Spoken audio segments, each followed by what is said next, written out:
Bonjour Stéphane, tu viens d'arriver en France, bienvenue à toi. Je voulais aujourd'hui donc te parler d'une des premières étapes que tu auras à réaliser, c'est ton affiliation auprès de la Sécurité sociale. Donc la Sécurité sociale, c'est un organisme d'État qui est financé essentiellement par les cotisations sociales. Donc tu entendras parler de Sécurité sociale ou de CPAM, donc la Caisse primaire d'assurance maladie, qui est l'endroit où tu réaliseras tes démarches. Donc tu vas d'abord obtenir un numéro provisoire et ensuite un numéro définitif.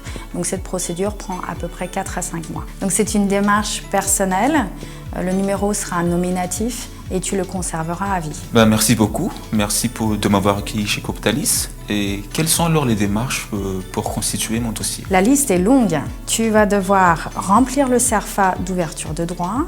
On te remettra un courrier qu'il faudra personnaliser. Tu vas joindre donc une photocopie de ton passeport en cours de validité et de ton visa et potentiellement de ta carte de séjour ou de son récépissé si tu l'as obtenu. On va te demander de joindre aussi la copie de ton contrat de travail. Il faudra aussi un acte de naissance. Si celui-ci n'est pas en français, il va falloir fournir aussi une traduction assermentée. Il faudra aussi joindre ton RIB que tu obtiendras auprès de ta banque. Il te faudra aussi un justificatif de domicile pour attester ton adresse. J'ai entendu parler de la carte vitale.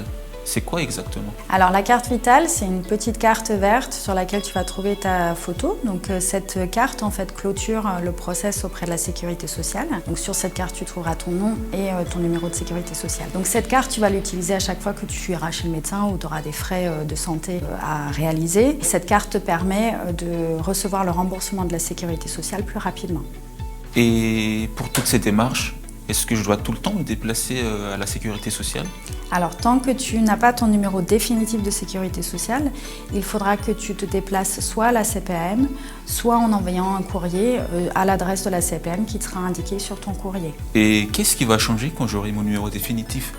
Alors, tu pourras à ce moment-là créer ton espace privé sur le site de amélie.fr, qui est le site de la Sécurité sociale. Sur celui-ci, tu vas utiliser ton numéro de Sécurité sociale comme identifiant, tu choisiras un mot de passe et ensuite, tu pourras, à partir de ton espace privé, accéder à tes données personnelles. Tu pourras faire toutes les démarches en ligne, comme des modifications d'adresse par exemple. Tu pourras aussi télécharger tes attestations de carte vitale et suivre tes remboursements.